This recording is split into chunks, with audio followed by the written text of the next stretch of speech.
말씀 듣기 전에 인사하고 말씀을 듣도록 하겠습니다. 오늘은 추석 명절이라고 멀리 떨어지던 가족들이 함께 모여서 우리 전 교인이 공동으로 예배드리게 되었습니다. 또 우리 교회 학교 학생들도 많이 나와서 이렇게 함께 예배드리게 되니 얼마나 마음이 기쁜지 모릅니다. 서울에 있던 우리 혜진이도 내려오고, 대전에 있던 은진이도 오고, 제주도에 있는 동선이도 그 형제들 같이 앉아있고, 이렇게 각 도시에 흩어졌던 이렇게 많은 우리 자녀들이 또 함께해서 가족들이 이렇게 또 함께 앉아서 예배 드리는 일이 얼마나 귀한 일인지 모릅니다. 우리 또 윤석전 집사님도 오늘 인사를 하러 왔던데, 흩어졌던 가족들이 모인다는 시간이 얼마나 귀한 일입니까? 이렇게 인사합니다. 같이 예배드려서 너무 좋다, 이렇게 인사하고 말씀 듣겠습니다. 옆 사람 같이 인사합니다.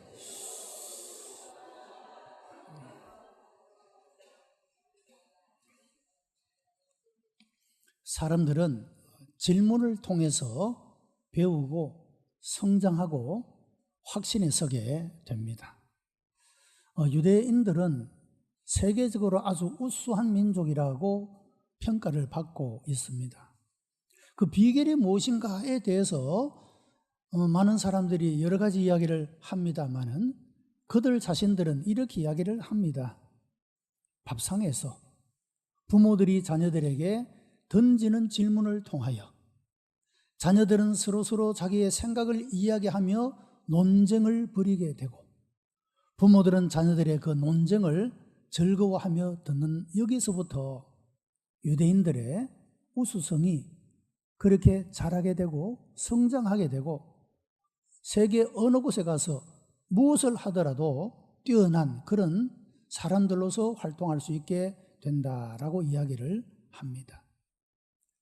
좋은 질문을 던지고 거기에 대한 해답을 찾기 위해서 여러 모양으로 생각하는 일은 자기 자신의 사고의 세계를 넓혀주게 되고, 생각하는 폭을 넓혀주게 되므로 다른 사람들이 갖지 못하는 그런 생각을 할 수 있게 되는 사람으로 나아가게 된다라고 하는 겁니다. 유대인들은 다른 사람들과 잘 어울리지 못하는 문화를 가지고 있습니다.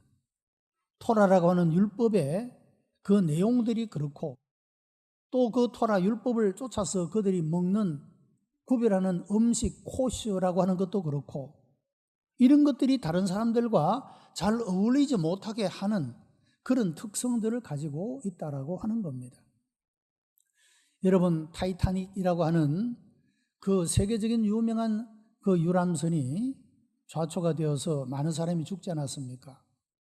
거기는 유대인들이 굉장히 많이 탔었다고 이야기를 합니다. 그 이유는 그 타이타닉의 주방장이 코시 음식을 만들 수 있는 그런 주방장이었기 때문에 유대인들이 그 타이타닉 유람선을 많이 탔다는 겁니다. 이 코시라고 하는 뜻은 오름이라는 뜻입니다.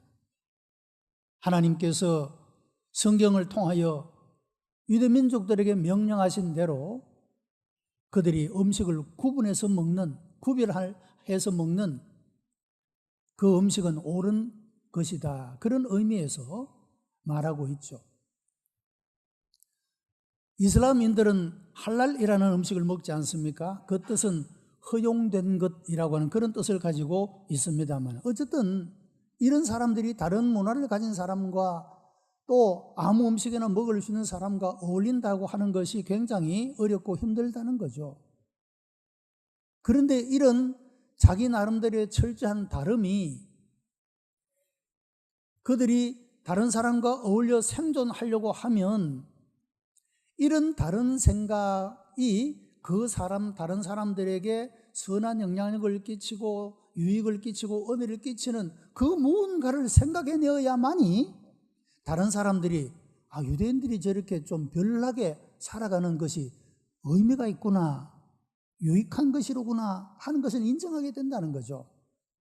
그래서 유대인들은 그 다른 사람들과 잘 어울리지 못하는 문화를 가지고 있지만 다른 사람과 잘 어울리기 위해서는 창의성을 발휘할 수밖에 없게 되었고, 그러다 보니 이 사람들은 세계 속에서 뛰어난 민족, 그런 우수성을 가지는 사람이 될 수가 있었다라고 이야기를 하고 있습니다.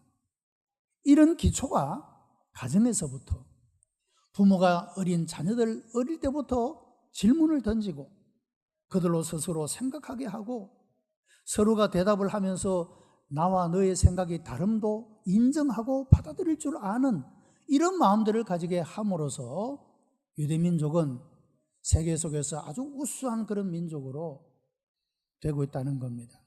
미국의 연방대법관의 인원이 9명인데 이 연방대법관은 종신직입니다. 죽을 때까지 하는 거죠. 근데 그 9명 중에 3명이 유대인입니다. 노벨상 수상자는 말할 것도 없고 유대인들이 차지하는 세계 금융의 지배력이라든지 여러 모양으로 유대인의 우수성은 한두 가지가 아니고 여러 분야에서, 모든 분야에서 그런 뛰어난 모습을 가지고 있다라고 하는 겁니다. 자, 우리가 명절이 되어 가족들이 함께 모일 때 여러분 유대인들처럼 말이죠, 인생의 중요한 질문들을 던지고 그들이 각각 가지고 있는 생각들을 서로 나누고 그러므로 생각이 깊어지게 되고 다른 사람의 생각도 존중히 여길 줄 알고 이해할 줄 아는 그런 폭넓은 사람으로 나아가게 되는 그런 기회로 삼을 수 있다면, 여러분 우리들의 삶들도 이런 모임이 단순히 그냥 연례적으로 모이는 그런 모임이 아니라 우리들에게 참 의미가 있는, 그리고 가치가 있는 그런 모임이 되리라고 그렇게 생각을 합니다. 추석 명절이 여러분 모두에게 이런 의미 있는, 정말로 즐겁고 기쁜 그런 명절로 맞이하게 되시기를 주님의 이름으로 축복합니다. 욥기는 우리들에게 많은 신학적 논쟁을 하게 해줍니다. 먼저 욥기의 저작 시기가 성경 가운데서 가장 오래된 책이라고 말하고 있습니다. 욥기의 시대적 배경은 족장시대입니다. 두 가지 증거가 있는데 하나는 율법과의 관계입니다. 모세가 율법을 받은 후에는 제사제도와 사회제도가 율법으로 정착되어 가는 과정이 나타납니다. 그러나 욥기에는 이스라엘의 종교의식이나 제사제도에 관한 구체적인 언급이 없습니다. 그러므로 욥기는 모세 이전에 기록된 책이라고 말할 수가 있습니다. 또 하나는 욥기에 나타난 사람들의 생활 습성입니다. 이들은 아브라함이나 이삭이나 야곱과 같은 족장시대의 삶의 스타일과 비슷한 모습을 가지고 있다는 것입니다. 이런 두 가지의 이유로 욥기의 저작 시기는 족장시대라고 그렇게 말할 수가 있다라고 하는 것입니다. 욥기의 저자가 누구냐에 대해서도 사람들은 신학적으로 많은 질문을 던졌습니다. 욥이라는 사람은 실제적인 역사적인 인물인가? 여기에 대해서 사람은 질문을 던졌습니다. 여기에 대해서 역사적으로 실제했던 인물이라는 것을 성경 자체가 증거를 하고 있습니다. 에스겔 14장 14절에 비록 노아, 다니엘, 욥 이 세 사람이 거기 있었을지라도 그들은 자기의 의로 자기의 생명만 건지리라 나 주 여호와의 말이니라고 말씀을 했습니다. 노아, 다니엘, 욥 이 사람들의 이름을 성경이 언급하는 것으로 보아 욥은 실제적으로 역사 속에 있었던 인물이라는 것을 알 수가 있습니다. 또 야고보서 5장 11절에서는 보라 인내하는 자를 우리가 복되다 하나니 너희가 욥의 인내를 들었고 주께서 주신 결말을 보았거니와 주는 가장 자비하시고 긍휼히 여기는 자신이라 말씀을 했습니다. 인내의 모범으로서 욥에 대한 이야기를 야고보서가 하고 있는 것을 볼 수가 있습니다. 이와 같이 성경은 욥이 역사 속에 실존했던 인물이라 하는 것을 증거하고 있다는 것입니다. 자, 이와 같이 욥에는 많은 신학적인 논쟁의 질문을 던지게 되고 또 거기에 대한 해답을 우리들에게 제시함으로써 우리가 인생에서 부딪히는 여러 종류의 질문들을 욥을 통해서 듣게 되고 또한 거기에 대한 해답을 발견할 수 있게 된다라고 하는 것입니다. 욥기 1장 1절에 우스 땅에 욥이라 이름하는 사람이 있었는데 그 사람은 순전하고 정직하여 하나님을 경외하며 악에서 떠난 자들하고 말하고 있습니다. 우리는 이 말씀 속에서 욥 자신의 도덕적인 성품을 우리가 잘 발견할 수가 있습니다. 그는 순전하고 정직했다라고 그렇게 말하고 있습니다. 뿐만 아니라 신앙적인 삶의 태도도 발견하게 됩니다. 하나님을 경외하며 악에서 떠난 사람이라 이렇게 소개를 하고 있다는 것입니다. 여러분, 우리가 하나님을 대하는 신앙적 태도와 또한 우리가 일상의 삶을 살아가는 이런 도덕적 품성을 갖춘다고 하는 것은 우리의 삶을 고상하고 아름답게 만드는 데 있어서 대단히 중요한 요소들이라고 말할 수가 있습니다. 우리가 신앙도 열심히 개발을 해야 합니다. 동시에 우리의 인격과 도덕적 품성도 개발해 가야 될 필요가 있다는 것입니다. 여러분, 때에 맞는 말은 금쟁반의 은구슬이라 그런 표현이 있지 않습니까? 꼭 같은 말을 하더라도 여러분, 말을 적당하게 적절하게 하게 되면 그것이 사람의 마음을 기쁘게 합니다. 부드러운 말은 화조차도 누그러뜨리게 만들고 우리 속에 가지고 있는 이런 도덕적인 성품 자체가 얼마나 우리의 삶을 아름답게 만들고 부드럽게 만들고 풍성하게 만들어준다는 것을 우리는 성경을 통해서 배우게 되는 것입니다. 욥 자신의 삶이 그랬다는 것이죠. 도덕적인 품성을 갖추고 하나님을 신앙하는 그런 올바른 태도를 갖추었다. 그 모습을 보여주고 있는 것입니다. 여러분, 사람들이 죄에 빠지는 이유가 무엇입니까? 그것은 아무도 나를 보지 않는다라고 하는 착각 때문인 것입니다. 하나님은 우리의 모든 생각과 행동과 말, 모든 것을 보시고 아십니다. 내가 하나님을 믿고 하나님을 경외하는 그런 사람으로 살아갈 동안에는 사람이 보든 보지 않든 하나님이 보시고 아신다는 생각을 가지게 되고, 그래서 우리는 최대한 우리가 악을 미워하고 멀리하는 이런 삶을 노력하게 된다라고 하는 것입니다. 본문 2절로 3절에 그 소생은 남자가 7이요 여자가 3이며 그 소유물은 양이 7천, 약대가 3천, 소가 500결이, 암나귀가 500 종도 많이 있었다. 이 사람은 동방 사람 중에 가장 큰 자였다라고 소개를 해주고 있습니다. 욥은 경제적으로도 굉장히 복을 많이 받은 사람입니다. 그는 대단히 많은 재산을 가지고 있었습니다. 그런데 욥이 가졌던 이 복은 경제적인 부보다도 그 자신이 가지고 있는 이 물질을 어떻게 어디에 사용하느냐, 그것이 더 중요한 문제가 되어질 수가 있다라고 하는 것입니다. 여러분, 우리가 가진 하나님이 우리에게 주신 그것들을 하나님의 나라와 영광을 위하여 이웃들의 행복을 위하여 섬기고 봉사할 수 있는 여러분, 이런 삶은 내가 가진 소유의 복보다도 훨씬 더 의미가 있는 그런 복이 된다라고 하는 것입니다. 욥기가 우리에게 주고자 하는 교훈은 단순히 고난과 고통을 어떻게 극복할 것인가, 이런 교훈만을 주는 것이 아니라 욥은 그 시대의 사람들에게 아름다운 신앙적인 감정을 남기게 되었고 하나님 앞에서 많은 재물의 선한 청지기가 되었다고 하는 그런 교훈을 우리들에게 주고 있다는 겁니다. 무엇보다도 그는 너무도 훌륭한 가장이었던 것을 볼 수가 있습니다. 본문 4절로 5절에 그 아들들이 자기 생일이면 각각 자기의 집에서 잔치를 베풀고 그 누이 셋도 청하여 함께 먹고 마심으로 잔치날이 지나면 욥이 그들을 불러다가 성결케 하되 아침에 일어나서 그들의 명수대로 번제를 드렸으니 이는 욥이 말하기를 혹시 내 아들들이 죄를 범하여 마음으로 하나님을 배반하였을까 함이라. 욥의 행사가 항상 이러하였더라, 그렇게 말합니다. 여러분, 우리 가족들이 특별한 날에 이렇게 모이지 않습니까? 명절에도 모일 것이고 혹은 부모님들의 생일이나 뭐 이런 것 때도 모일 것이고, 모일 때 말이죠, 아들 7, 딸 3 다 모였다는 것이죠. 아들들이 자기 생일인데 그 누이들도 다 불렀다는 것이죠. 출가 외인이라고 부르지 않고 그런 게 아니고 다 불렀다는 거죠. 얼마나 화목한 가정의 모습을 보여주고 있지 않습니까? 그런데 이렇게 아들들이 함께 모여 잔치를 하는 모습을 보며 그 부모의 마음이 얼마나 즐겁고 기뻤겠습니까?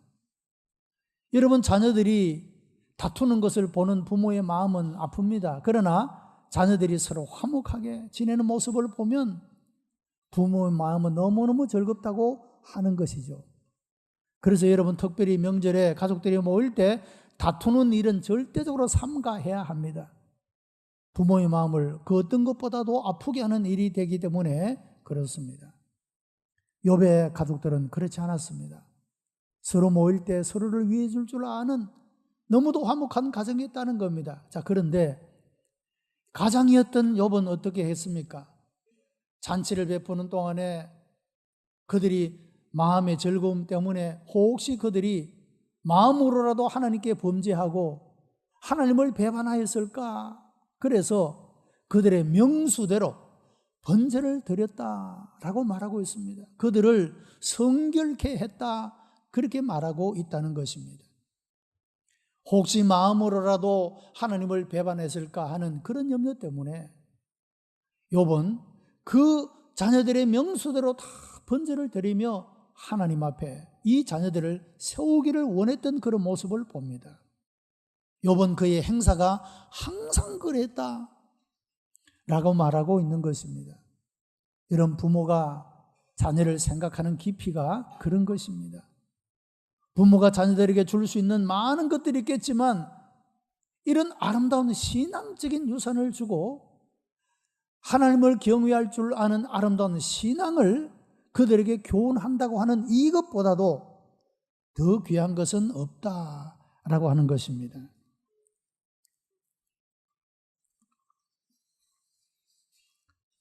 이제 드디어 욥에게 인생 최대의 시련이 찾아옵니다. 욥이 당한 시련은 인생 무대 배후에서 시작된 일입니다. 욥은 잔치를 끝내고 제사를 드렸고 무대 뒤편에서는 욥의 이런 삶을 두고 하나님께서 사탄과 대화하는 말이 나옵니다. 하나님은 이런 욥의 삶을 기뻐하고 칭찬하셨습니다.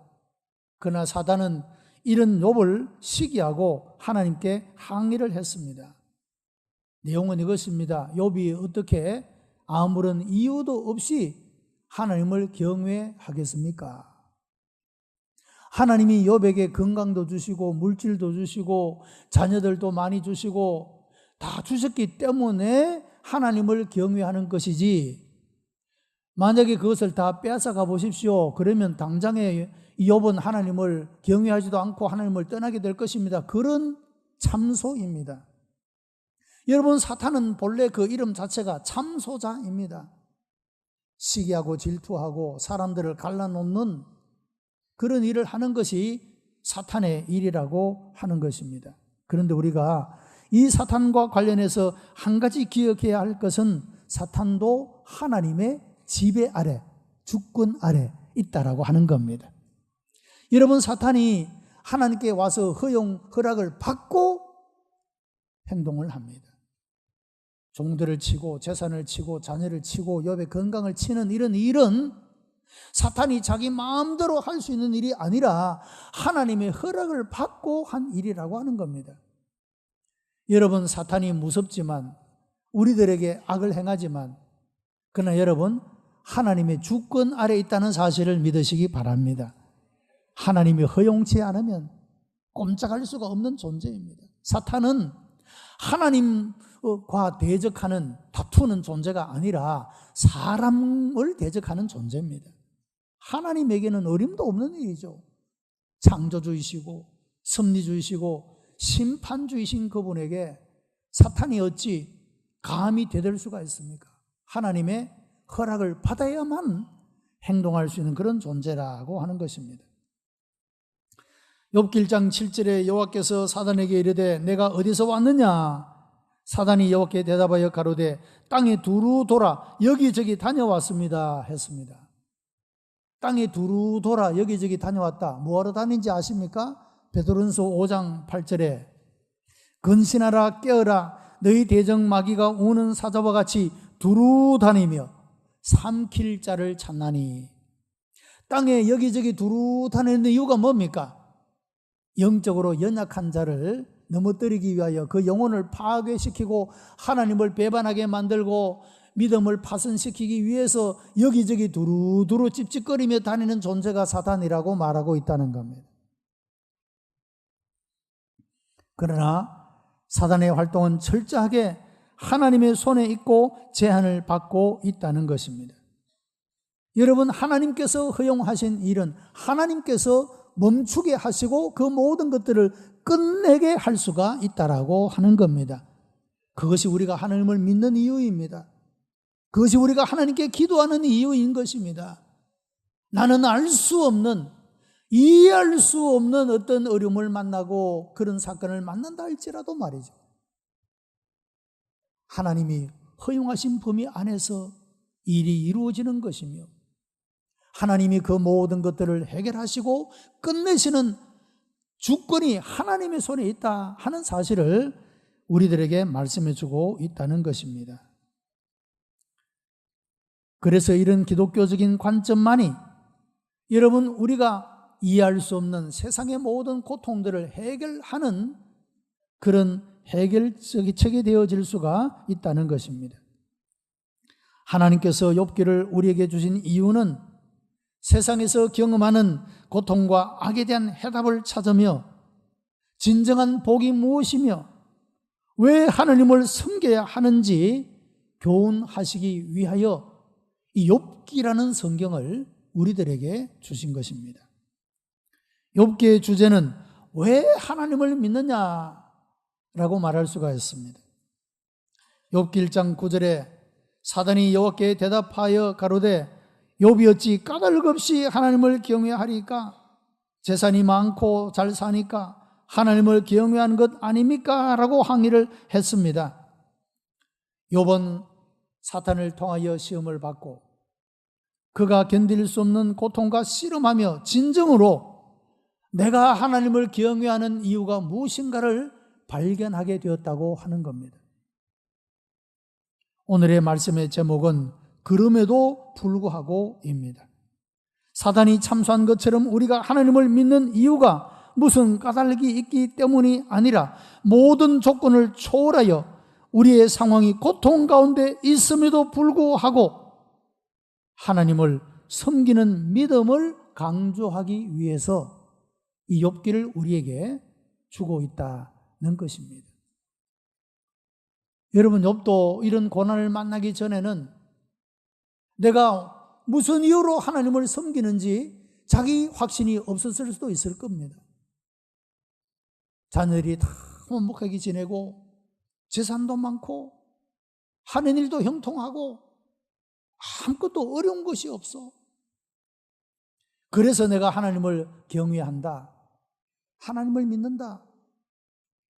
질문을 받아보지 않았으니 대답도 하지 않았습니다. 그런데 이 고통이라는 것을 통하여 질문을 받는 것입니다.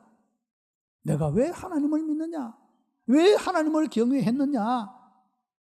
이제까지 하나님이 나에게 주신 좋은 것들 때문이 아니라 욥은 그 하나님을 경외하는 이유가 이 모든 조건들 때문이 아니라 이유 때문이 아니라 이 모든 것이 없어도 나는 하나님을 경외하는 존재라는 것을 그 자신이 확정하고 이런 자신을 발견하게 되었다고 하는 것입니다. 오늘날 많은 사람들은 까닭 때문에 예수님을 믿습니다. 물질의 복을 받기 위해, 자녀가 잘 되기 위해, 건강을 얻기 위해 예수님을 찾습니다. 그런데 오늘 말씀인 욥기의 질문은 하나님을 섬기는 이유가 이런 지상적인 이유가 전부냐 하는 질문을 던지고 있다는 겁니다. 욥기의 결론은 자식이 없고 재산이 없고 재앙과 고통을 만나도 하나님을 섬긴다는 것입니다. 여러분, 우리가 이렇게 없는 것 때문에, 내가 바라는 것을 얻지 못하는 것 때문에 우리가 때때로 하나님을 의심하고, 인간적으로 표현하면 하나님께 서운한 마음을 가지고 살아갈 때가 얼마나 많습니까? 나에게는 왜 자식을 주지 않습니까? 나에게는 왜 물질을 풍성해 주지 않습니까? 우리 가정에는 하는 일이 왜 형통하지를 못합니까? 여러분, 하나님을 향하여 원망하고 섭섭한 생각을 가질 때가 우리가 얼마나 많습니까? 그런데 욥이 우리에게 주는 교훈은 그 모든 것 아니어도, 그 모든 것 나에게 없어도 나는 하나님을 경외할 이유가 있다는 것을 보여주고 나타내 보여주고 있다라고 하는 것입니다. 여러분, 우리가 이런 믿음을 가지고 살아갈 수 있다면 세상에서 감당하지 못할 일이 어디 있겠습니까? 자녀가 없어도, 재산이 없어도, 건강을 잃어버려도 하나님을 경외해야 할 이유를 가지고 있다면 말이죠.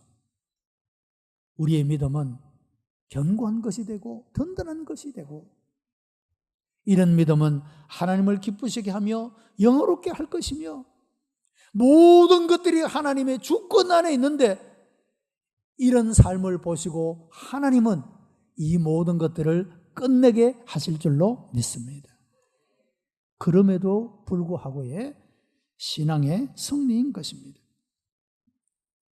욥기의 주제와 상통하는 말씀이 다니엘서에도 기록되어 있습니다. 다니엘서에 나오는 세 청년의 신앙입니다. 바벨론에 끌려간 사드락, 메삭, 아벳노고는 온 백성과 더불어 신상에 절하라는 명령을 받았지만 그럼에도 불구하고의 신앙으로 이기는 모습을 보게 됩니다. 그들은 하나님의 절대 가치에 대한 고백을 합니다. 이 일에는 왕에게 대답할 필요가 없습니다. 일고의 가치도 없다는 것이죠. 신상에게 전하는 일은 묻지도 말라는 이야기입니다. 우리는 절대로 하지 않는다는 겁니다. 오직 우리는 하나님만 절대적 가치로 여기고 섬긴다는 것입니다. 두 번째는 하나님의 절대 능력에 대한 확신입니다. 풀무불에 던짐을 받아도 우리 하나님이 불에서, 왕의 손에서 우리를 건져낼 것이라고 고백하고 있습니다. 하나님의 절대 능력에 대한 신앙입니다. 세 번째가 더 중요합니다. 하나님의 섭리에 대한 확신입니다. 여러분, 다니엘서의 신앙 고백의 절정은 다니엘 3장 18절에 그리 아니하실지라도 왕이여, 우리가 왕의 신들을 섬기지도 아니하고 왕의 세우신 금신상에게 절하지도 아니할 줄을 아옵소서라고 말하고 있습니다. 그리 아니하실지라도 뭡니까? 하나님의 능력에 대한 확신을 가지고 있습니다. 하나님이 왕의 손에서 불에서 우리를 건져냈을 것입니다. 만약에 하나님의 섭리가 우리가 불에 타 죽는 것이라 할지라도, 하나님이 우리를 건져내지 아니하실지라도 우리는 왕의 신상에게 절하지 않습니다. 그런 하나님의 섭리에 대한 확신을 고백하고 있다는 것입니다. 사랑하는 성도 여러분, 우리는 하나님의 능력을 믿고 부유하게 하시고 병을 고치시고 삶의 복을 더하게 하시는 하나님을 믿습니다. 그러나 그리 아니하실지라도, 그럼에도 불구하고 하나님을 믿는 성도가 되시기를 바랍니다. 여러분, 우리가 어려움 때문에 하나님을 의심하고 배반하고 하나님을 멀리하는 그 삶은 우리의 삶에 아무런 유익함이 되지 못합니다.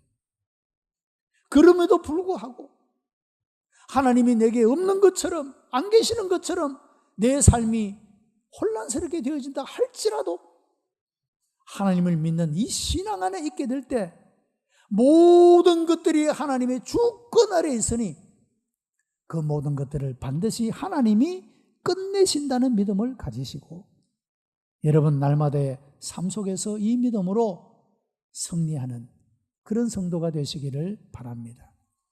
특별히 가정의 가장 여러분, 욥과 같은 하나님을 경외하고 순전하고 정직하여 악에서 떠난 자가 되어짐으로 말미암아 모든 가족들이 여러분 이와 같은 아름다운 신앙으로 세워지게 되고 그들이 배우고 성장하고 자라나서 하나님의 나라와 영광을 위하여 뿐만 아니라 나라와 민족 나아가 세계를 위하여 하나님의 귀하고 아름다운 역사를 펼쳐낼 수 있는 그런 부러워하는 사람들로 세워질 수 있도록 그들을 위하여 기도하고 그들의 명수대로 번제를 드리고 이와 같이 우리가 항상 하나님 앞에 살아가게 될 때 여러분 우리의 가족들은 하나님이 기뻐하시는 가정, 구원받은 가정으로 천만원이 넘어질지라도 하나님이 붙드시는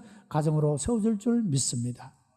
이런 복된 가정이 되어지는 우리 모든 성도들이 다 되시기를 주님의 이름으로 축복합니다. 기도하십시다. 은혜가 풍성한 하나님, 감사와 찬송과 영광을 하나님 앞에 올려드립니다. 우리를 사랑하시어 하나님의 자녀를 삼으시고 예수 믿는 가정이 되게 하여 주시니 감사하옵나이다. 날마다 질문을 던지며 하나님 말씀으로 대답을 얻게 하시고 그리 아니하실지라도 그럼에도 불구하고 무너지지 않고 쓰러지지 않는 굳건한 믿음을 허락하여 주옵시고 우리 각각 개개인이 우리의 가족들이 다 믿음 안에 든든히 서고 그 믿음으로 하나님을 기쁘시게 하며 하나님을 기뻐하는 자에게 마음의 소원을 이루어 주신다고 하는 언약을 받아 누리는 하나님의 백성들이 다 되게 역사해 주시옵소서. 오늘 여기에 우리 귀한 아동부, 청소년부, 귀한 교회학교의 학생들도 있습니다. 하나님이여 저들에게 복을 내려주시되 어리지만 하나님을 확신하고 경외하는 믿음을 허락하여 주시옵시고 어느 곳에서 무엇하든지 하나님의 자녀로서의 자존심을 가지고 하나님 앞에 응답해 가는 복된 자녀들이 다 되게 역사해 주시옵소서. 구주 예수 그리스도의 이름으로 기도드리옵나이다. 아멘.